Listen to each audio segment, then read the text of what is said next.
quand le sang royal devient poison. Il existe des empires qui tombent sous les coups de l'ennemi. D'autres s'écroulent sous le poids de leur propre couronne. L'Espagne des Habsbourg appartient à cette deuxième catégorie. Elle n'a pas été conquise. Elle s'est dévorée elle-même, génération après génération, mariage après mariage, enfant après enfant. Comment un empire qui dominait le monde a-t-il pu s'autodétruire au nom de la pureté? Au XVIe siècle, l'Espagne règne sur un territoire où le soleil ne se couche jamais. Les Habsbourg possèdent l'Amérique, les Pays-Bas, Naples, Milan, une partie de l'Allemagne. Leur pouvoir semble éternel, leur sang sacré. Mais dans les couloirs sombres de l'Escurial, quelque chose commence à pourrir. Pas une conspiration, pas une trahison. Quelque chose de bien plus silencieux, la biologie. Chez les Habsbourg, le visage était le miroir du pouvoir. D'abord, une mâchoire fière, signe de noblesse, puis génération après génération, un menton qui s'allonge, une bouche qui se ferme mal, des enfants qui ne survivent pas. Le sang royal, trop pur pour être humain, devint son propre poison. On appelait cela la mâchoire des Habsbourg, un prognatisme héréditaire, transmis de père en fils, d'oncle à nièce, de cousin à cousine. Ce n'était pas qu'une difformité, c'était un symbole. Le visage même du pouvoir se déformait sous le poids de ses propres ambitions. Les portraits officiels tentaient de masquer cette réalité. Les peintres adoucissaient les traits, éclairaient les visages, corrigeaient discrètement ce que la nature avait gâché. Mais les ambassadeurs étrangers, eux, ne mentaient pas dans leurs rapports. Ils décrivaient des princes aux bouches ouvertes, incapables de mâcher, des enfants pâles et tremblants, des héritiers qui mouraient avant d'avoir vécu. Cette histoire n'est pas celle d'une malédiction divine, c'est celle d'une obsession humaine, garder le pouvoir dans la famille, quitte à détruire la famille elle-même. Les Habsbourg ont cru qu'ils pouvaient défier les lois du sang. Ils ont appris trop tard que certaines lois ne se négocient pas. Abonnez-vous si vous croyez, vous aussi, que certaines vérités ne devraient plus dormir dans les archives. Chapitre peint, l'arbre généalogique de la folie. Tout commence par une idée simple, presque logique. Pour préserver le pouvoir, il faut le garder dans la famille. Pas de partage, pas de dilution. Le sang royal ne doit pas se mélanger au sang commun. Les Habsbourg ont appliqué ce principe avec une rigueur mathématique. Et comme toute équation poussée à l'extrême, elle a fini par s'effondrer. Charles Quint, empereur du Saint-Empire et roi d'Espagne, épouse Isabelle de Portugal. Leurs liens, ils sont cousins germains. Leurs parents sont frères et sœurs. Déjà, le cercle se resserre. Leur fils, Philippe II, le roi le plus puissant d'Europe, se marie 4 fois. Chaque mariage obéit à la même règle, rester entre soi. Sa dernière épouse, Anne d'Autriche, est sa nièce, la fille de son propre frère. Le pouvoir se replie sur lui-même comme une spirale qui n'a plus d'issue. Philippe III hérite du trône. Lui aussi épouse une cousine, Marguerite d'Autriche. Leur fils, Philippe IV, fait de même avec Élisabeth de France, puis, après sa mort, avec Marie-Anne d'Autriche. Cette fois, le lien est encore plus étroit. Marie-Anne et sa nièce. L'oncle épouse la nièce.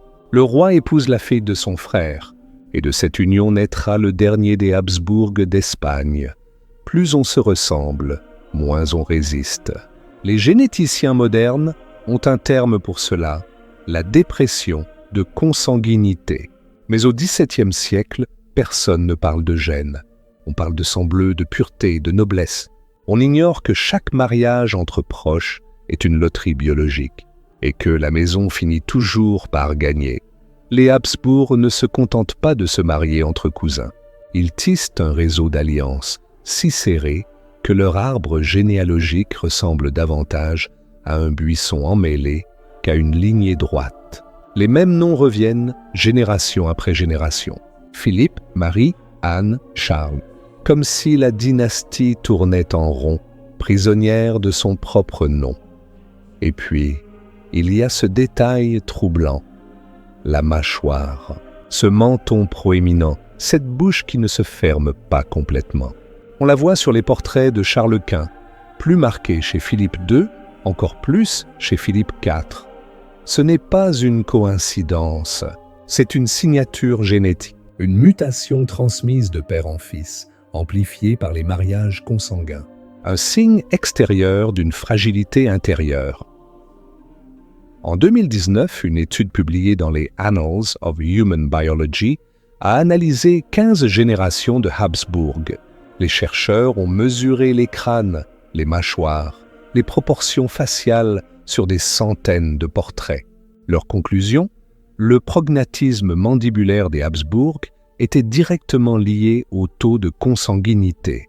Plus les mariages étaient proches, plus la déformation s'aggravait. Mais ce n'était pas qu'une question d'esthétique. Cette mâchoire trop longue empêchait de mâcher correctement. Elle provoquait des infections dentaires, des abcès, des douleurs chroniques. Elle rendait la parole difficile. Certains princes devaient apprendre à articuler autrement, à compenser par des gestes, à vivre avec une bouche qui ne leur obéissait plus. Le pouvoir absolu ne tolère pas le mélange. Il se veut pur, intouchable, éternel. Mais la nature, elle, n'obéit pas aux dynasties. Elle suit ses propres lois, indifférente aux couronnes et aux blasons. Et quand on tente de la forcer, elle finit toujours par répondre, à sa manière. Chapitre 2, les enfants du silence. Les enfants des Habsbourg ne criaient pas. Ils tremblaient. Ils toussaient. Ils mouraient avant d'avoir appris à marcher. Les registres royaux sont remplis de noms sans histoire. Des princes baptisés un matin, enterrés le soir même. Des infantes mortes en couche. Des héritiers que la fièvre emportait avant l'âge de raison.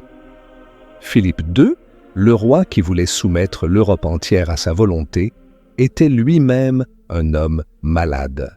Il souffrait de gouttes, une maladie qui transformait chaque pas en supplice. Ses crises d'épilepsie le terrassaient parfois en plein conseil. Il passait des mois enfermé dans sa chambre, incapable de se lever. Mais il régnait quand même, parce que le pouvoir ne s'arrête pas à la santé. Il se nourrit de volonté, d'orgueil, de cette obsession de contrôler ce qui échappe.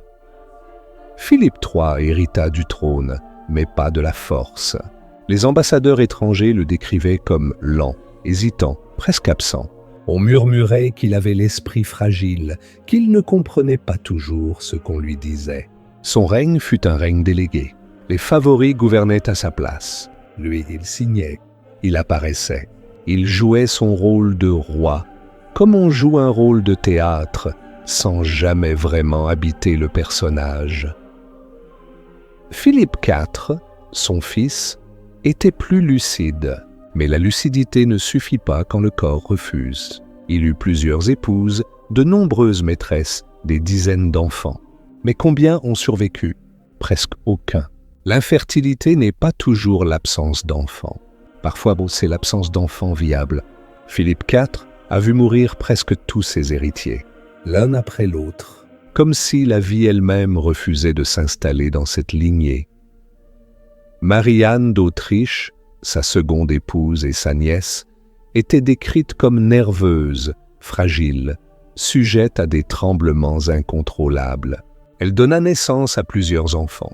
Presque tous moururent en bas âge, sauf un, le dernier, celui qu'on appellera plus tard Charles II.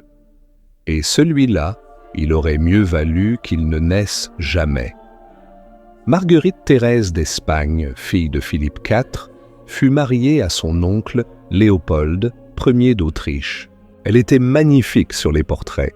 Velázquez la peint enfant, avec ses robes majestueuses et son regard grave. Mais elle mourut à 21 ans, après avoir donné naissance à 4 enfants. Un seul survécut. Les autres s'éteignirent dans les premières années. Comme si la vie chez les Habsbourg n'était qu'un passage bref entre le baptême et le tombeau. Les rapports des ambassadeurs français et vénitiens sont sans appel. Ils décrivent des enfants au teint cireux, aux membres trop longs, aux yeux enfoncés, des princes qui ne parlent pas avant 5 ou 6 ans, des infantes qui toussent sans arrêt, qui ne grandissent jamais vraiment. Ils ressemblent à des spectres, écrit l'un d'eux. On dirait qu'ils ne sont pas tout à fait nés, on priait. On faisait venir des médecins, on consultait des astrologues, mais rien n'y faisait. Les rois priaient pour des héritiers, mais c'est la génétique qui répondait. Et sa réponse était toujours la même, non. Le silence entourait ses enfants. On ne parlait pas de leur maladie, on ne mentionnait pas leur difformité. Les portraits les montraient beaux, saints, royaux. Mais dans les couloirs de l'Escurial, tout le monde savait. Les nourrices, les médecins, les confesseurs, ils savaient que ces enfants ne grandiraient jamais, qu'ils étaient condamnés dès la naissance, que le sang qui coulait dans leurs veines était devenu trop lourd pour les porter. Si vous pensez que le destin de ces enfants s'arrête ici, vous n'avez encore rien vu. La malédiction va enfanter son dernier roi. Chapitre 3, l'héritage maudit, Charles II d'Espagne, Carlos II, Charles II. Le dernier des Habsbourg d'Espagne.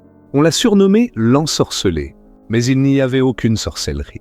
Seulement 6 générations de mariages consanguins, condensés dans un seul corps. Il naquit en 1661. Son père, Philippe IV, avait 56 ans. Sa mère, Marie-Anne d'Autriche, en avait 20. Elle était sa nièce. Le taux de consanguinité de Charles II a été calculé par des généticiens modernes, environ 9,4%. C'est le taux qu'on obtiendrait si un frère épousait sa sœur. Sauf que chez lui, ce n'était pas un seul mariage incestueux. C'était l'accumulation de 6 générations de mariages entre proches. Il était fragile dès la naissance. On raconte qu'il ne pouvait pas téter, que sa mâchoire était si déformée qu'il ne pouvait pas fermer la bouche, qu'il bavait constamment, qu'il ne marchait pas avant l'âge de 8 ans, qu'il ne parlait presque pas avant 10 ans. Les médecins notaient tout, ses crises convulsives, ses troubles digestifs, ses hémorragies fréquentes. Mais personne n'osait dire la vérité. Ce roi n'aurait jamais dû naître. Sa langue était trop grande pour sa bouche. Ses dents ne s'alignaient pas. Il souffrait de rachitisme. Ses os se courbaient sous son propre poids. Il était stérile. De mariage, aucun enfant. Son corps refusait de se perpétuer. Comme si la nature elle-même avait décidé que cette lignée devait s'arrêter là. Mais ce qui frappe le plus dans les témoignages, ce n'est pas la maladie, c'est la solitude. Charles II était entouré de courtisans, de prêtres, de médecins, mais il était seul. Personne ne le comprenait. Personne n'osait le regarder vraiment. Il était un symbole vivant de la décadence. Un roi malade pour un empire malade. Et si vous voulez connaître l'histoire complète de ce roi, né avec des os liquides et un crâne plein d'eau, notre épisode consacré à Charles II vous attend ici, sur la chaîne. Il mourut en 1700, à 39 ans, sans héritier. L'Espagne des Habsbourg mourut avec lui. Le testament de Charles II désignait Philippe d'Anjou, un Bourbon français, comme successeur. Mais l'Autriche refusa. D'autres puissances aussi. Et l'Europe plongea dans une guerre terrible, la guerre de succession d'Espagne. Elle dura 14 ans, des centaines de milliers de morts, pour une couronne que personne ne pouvait plus porter.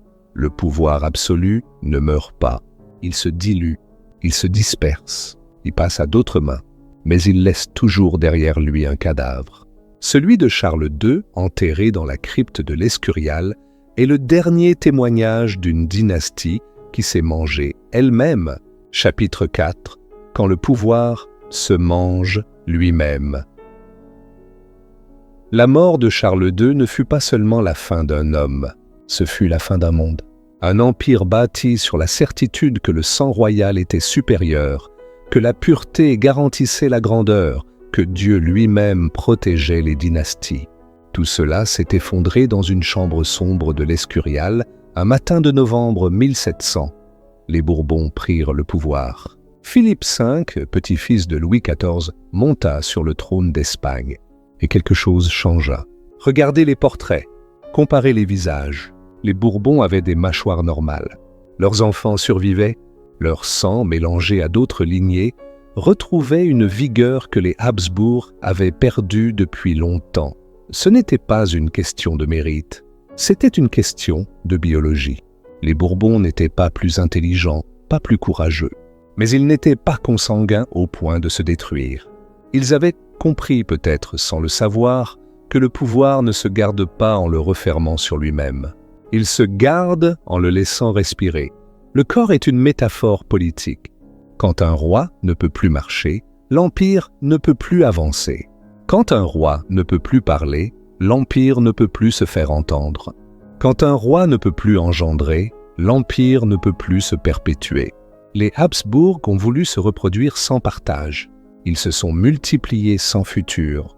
Leur obsession pour la pureté les a conduits à la stérilité.